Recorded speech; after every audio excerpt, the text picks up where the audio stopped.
বিরতির পর স্বাগত।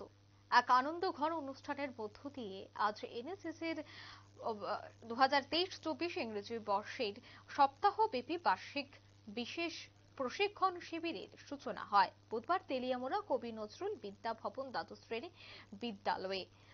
এবং এই অনুষ্ঠানে উপস্থিত ছিলেন বিধানসভার মুখ্য সচেতক কল্যাণী রায়। ওনার হাত ধরে আজকের এই অনুষ্ঠানটির সূচনা হয়। শিবিরে অঙ্গ হিসাবে এদিন এক রক্তদান শিবিরের আয়োজন করা হয় বিদ্যালয়ে। এই রক্তদান শিবির এবং অনুষ্ঠানের উদ্বোধক হিসেবে ত্রিপুরা বিধানসভার মুখ্য সচেতক কল্যাণী রায় ছাড়া অন্যান্যদের উপস্থিতিতে তেলিয়ামুড়া পৌর পরিষদের চেয়ারম্যান রূপক সরকার এবং ভাইস চেয়ারম্যান মধুসূদন রায় গোটা অনুষ্ঠান নিয়ে আলোচনা করেছেন। সংক্ষিপ্ত আলোচনায় একে একে প্রত্যেকে রক্তদান শিবিরের তাৎপর্য এবং উদ্দেশ্য তুলে ধরেছেন। গোটা অনুষ্ঠানকে কেন্দ্র করে বিধানসভার মুখ্য সচেতক কল্যাণী রায় সহ অন্যান্যরা কি বলছেন শুনুন।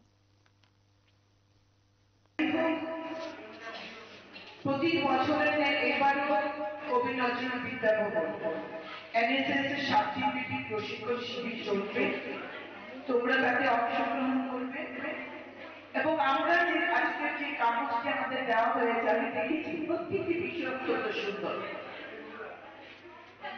পরিবেশকে পরিচ্ছন্ন রাখা, সুন্দর রাখা, স্বচ্ছ ভারত অভিযান করা, সেখানে মন্দির পর্যন্ত রাখা হয়েছে, সত্যিকারের মন্দির বাজারকে রাখা হয়েছে অত্যন্ত গুরুত্বপূর্ণ জায়গায়। সেখানে স্বচ্ছ ভারত তোমরা করবে, রক্তদানের মতো মহৎ দান তোমরা করেছ, অঙ্গীকার করেছ যে not for me but you. এই অঙ্গীকারে আছে মানুষের কল্যাণে আজকে তোমরা রক্তদান করেছ। এখানে আমার খুব ভালো লেগেছে এমন একটি দু-তিনটি বিষয় আছে, যেমন মোটিভেশনাল মনোরঞ্জন স্যার, এর চেয়ে ভালো মোটিভেশন সময়ে আমার মনে হয় আমরা সঠিক সময় ওনাকে পেয়েছি। ভালো লাগছে কেরিয়ার কাউন্সিল হবে, যেটা করবে ইনফাই ইউনিভার্সিটি। আমার ভালো লেগেছে আরেকটি বিষয়, আমাদের ম্যাডাম গীতা সম্ভবত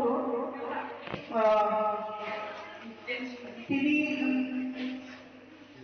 আমি কোথাও দেখেছি যে আপনারা শুনলেন বিধানসভার মুখ্য সচেতক কল্যাণী রায়ের বক্তব্য এবং তিনি বক্তব্য রাখতে গিয়ে বলছেন শ্রী নজরুল বিদ্যা ভবন এনএসএস শাখার উদ্যোগে এই রক্তদান শিবিরকে তিনি অভিনন্দন জানাচ্ছেন। পাশাপাশি আগামী দিনে সমাজ গঠনে এবং সমাজকে রক্ষার সকলকে এগিয়ে আসার আহ্বান জানান। মুখ্য সচেতক সহ অন্যান্য অতিথিরা সম্মিলিতভাবে যারা রক্তদানে অংশগ্রহণ করেছেন তাদেরকে উৎসাহিত করেছেন। সংশ্লিষ্ট আয়োজনকে ঘিরে বিদ্যালয়ের ছাত্রছাত্রী, এনএসএস এবং স্বেচ্ছাসেবক সহ সংশ্লিষ্ট সকলের মধ্যে এক প্রকার উৎসাহ পরিলক্ষিত হয়। নিয়ে নিচ্ছে ছোট একটি বিজ্ঞাপন বিরতি, সঙ্গে থাকুন।